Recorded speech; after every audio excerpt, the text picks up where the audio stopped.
Candlepin bowling is a New England tradition and a sport enjoyed by both girls and boys of all ages.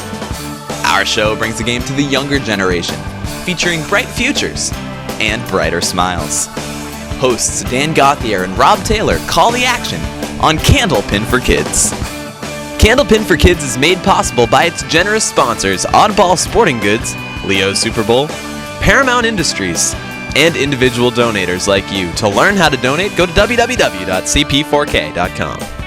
Greetings from Pilgrim Lanes in Haverhill, Massachusetts. It's the Division I Championships alongside Dan Gauthier. I'm Rob Taylor. It's down to this. It's the finals. Yeah, it's exciting, Rob. Cole Frey and Alana Brown just finished beating off our third place challenger, and they hit a 191, and they're going up against Johnson and Johnson hit the 191. They're going up against Brown and Frey, who threw a 188 to qualify. So we've got two teams that in their last matches against, they were like 3 pins apart. This is a coin flip, Rob, and I'm excited about it. If I don't botch their names, A coin toss against some of the best 11 and unders in the game. We're ready to see it. It's time to meet the bowlers.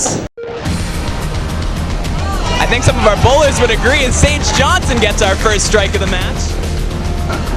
Hunter with a very pretty 10 strike. He and Sage Johnson will be advancing to our finals in the Tournament of Champions. Alana wants that, as she gets a nice little 10 right Johnson. What a shot by Cole Frey. Putting the exclamation point on this string. Showing off a little there. Here we go, Alana Brown on lane number 3. It's time for our championship. Yeah, I got to apologize to Johnson and Johnson. I didn't get their names right out of the bat. They have such an easy team to remember. They go out and battle for a huge 191 victory, and then you go and say Alana and Cole. Then all I can talk about are the 1 seeds. Well, Alana doesn't look too fazed by it. She's on the head pin. Sage doesn't look fazed by it either. Great head pin start. She was all over it in that first match. Yeah, Sage, I think that last ball she just threw looked like it ricocheted off her toe a little bit. Alana looking for the out. She's got 8. Very big reverse curve for Alana. Yeah, we talked before the match. I know we were looking for a lob line judge today, but none of our adults wanted to do it, so we're going to be calling them back from the bench. She gets some air under it, but as I told a lot of the adults, it's deceiving because it's usually landing 4 feet in front of the line. See, even that had a lot of air, Rob, but that pretty clearly landed before the line. It did, and it buried that Brooklyn pocket. So I think, if you're not watching for where it lands, if you're an adult in the stands, you think, oh, she's lobbing, but she's not. I mean, that was like Brown was right in there. Great bit on the spare, and Alana's got it. Alana Brown getting things kicked off right out of the gates for the number 1 seeds.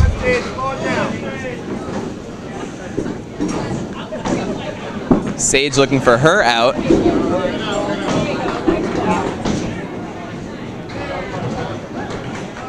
Nice little 6 for Sage.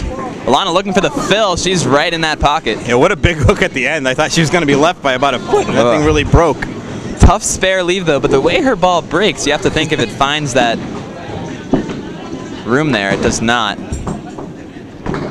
She's a little nervous and throws the ball a little earlier than she probably should have waited for her opponent there. We've seen that a couple of times this year with some of our bowlers. They get that spare, especially in the younger age group. I think it was Sage last time. It may have been, actually. But they get that first mark, and you can't blame them for wanting to get that next ball out there. Sage can pin to get a few back on Alana right now. She will. Nice little 9 from Sage. Now, normally, I always think that even though it's harder because you have to win an extra match, it's harder if you're in the 2 or the 3 seed. Once you've won that first match, I feel like now you're at a slight advantage over the 1 seed because you're all warmed up. But it is not working out that way, as out of the gate, Brown and Frey, they get that early mark.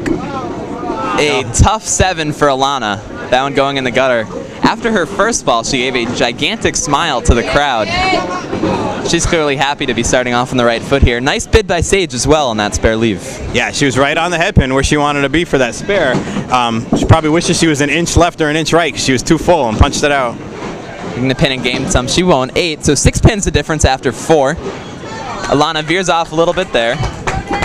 She needs to slow down a little. She's, I think, rushing herself. She couldn't wait to throw the first ball. She wants to throw the second ball before Sage even has her lane reset. Intimidation tactic from Alana Brown. Sage a little right of the head pin.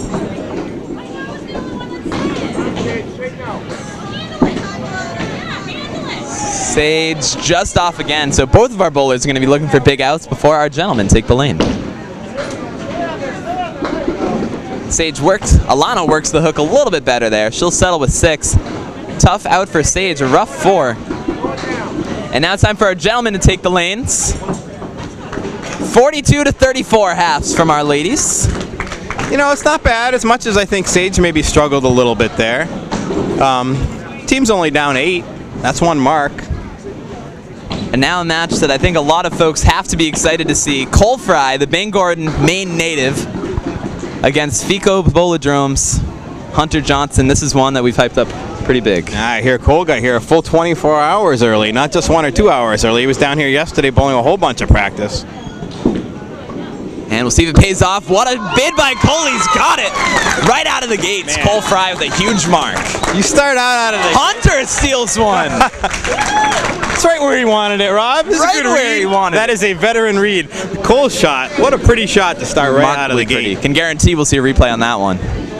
Cole right back in that pocket. These aren't the best 11 and unders in the game for nothing, folks. They definitely are. Hunter a little off, settles for 4. Putting on a show. Cole right on it. And once again, Rob, we got somebody going for the bowling balls right out of the gate.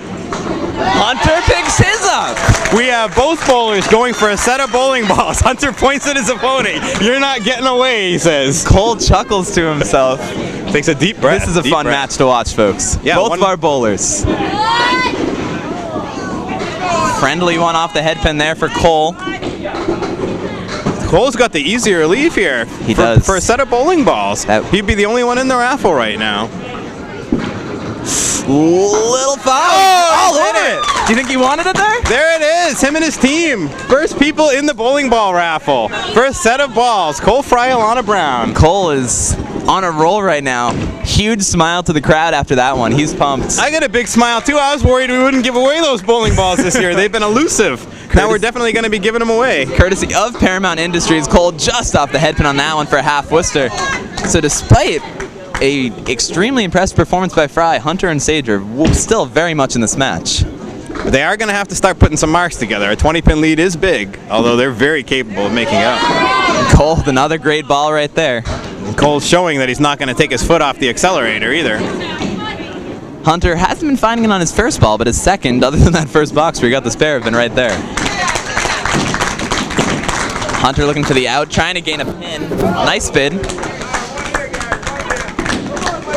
Hunter's matured a lot since the first time he was on our show, Rob, when he was maybe 7 or 8. Remember, he was heartbroken about losing a final like this. I don't think we're going to see the same reaction. He won't be happy if he loses, but I think we'll be able to get him to talk to us. No, we've seen several bowlers grow up in front of our eyes this morning. Michaela Tortolot as well gave her best interview ever, by far. Before we always used to smile at some of her one-word answers. Now we can smile at some good opinions she was giving us. So our boys are going to go into the break with a couple opens. But we have seen a show so far in our 11 and unders, and you can only expect that to continue. Alana Brown and Cole Frey have built up a lead, but you know Johnson & Johnson aren't going to take it lightly. Join us for string number 2.